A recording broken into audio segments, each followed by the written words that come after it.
আগামী 2 মাসের মধ্যে সরকার সারা দেশের সকল সরকারি প্রাথমিক বিদ্যালয়ের শিক্ষার্থীদের জন্য স্কুল ড্রেস নিশ্চিত করবে বলে জানিয়েছেন শিক্ষামন্ত্রী ডক্টর আ.ন.ম এহসানুল হক মিলন।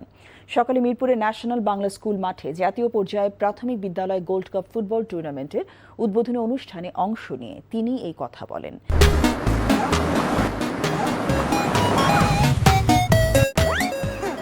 এ সময় মন্ত্রী আরও জানান, আগামীতে একটি স্কুলও মিড ডে মিল ও ড্রেসের বাইরে থাকবে না।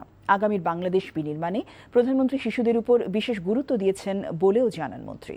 অনুষ্ঠানে বিশেষ অতিথি ছিলেন প্রধানমন্ত্রীর শিক্ষা উপদেষ্টা মাহদি আমিন। তিনি বলেন, সারা দেশের শিক্ষা ব্যবস্থাকে ঢেলে সাজানো হচ্ছে। এখন থেকে আনন্দের সাথে শিশুরা শিক্ষা জীবন শুরু করবে, যেখানে পড়ালেখার পাশাপাশি খেলাধুলা এবং বিভিন্ন বিদেশি ভাষায় শিশুকাল থেকেই তারা দক্ষ হয়ে গড়ে উঠবে।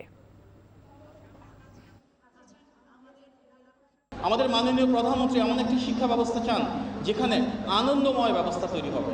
আমাদের শিক্ষা ব্যবস্থা এমন হবে যেখানে কেউ বাংলা এবং ইংরেজির পাশাপাশি ফ্রান্স, ইটালি বা জার্মানির ভাষা শিখবে, কেউ আরবি বা চাইনিজ বা কোরিয়ান ভাষা শিখবে।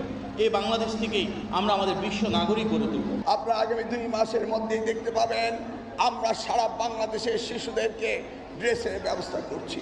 আমাদের শিশুরা যেন পুষ্টিহীনতায় না ভোগে, সেই জন্য সারা বাংলাদেশের প্রত্যেকটি প্রাথমিক বিদ্যালয়ে মিড ডে মিলের চালু করা হয়েছে। এই বছরের মধ্যেই প্রত্যেকটি স্কুলের ছাত্রছাত্রীরা মিড ডে মিল পাবে।